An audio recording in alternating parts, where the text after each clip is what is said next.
Alright, ladies and gentlemen, Fab's in the house. And today I've got the Fox FX-528B VOX. This is a pretty cool knife made in Italy. It has a 7-inch overall length when open and 4 inches when closed.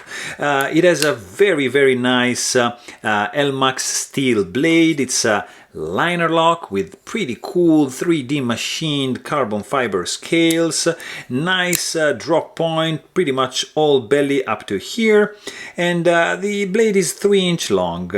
It's pretty cool, guys. It has a nice flat grind. It makes this sound pretty snappy when you open it, and when you close it, it's just quiet. It is a quiet boy. But when you open it, oh no, it's pretty loud. Overall, nice lines, guys. Has a weight of 3.3 ounces because, of course, of the carbon fiber.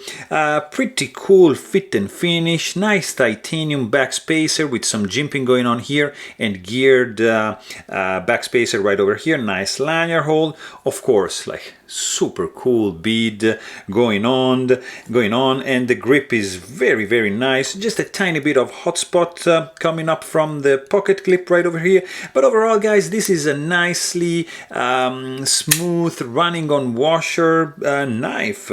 So there you have it. If you want to know more, please check out my full length review, and thanks for watching. Stay tuned.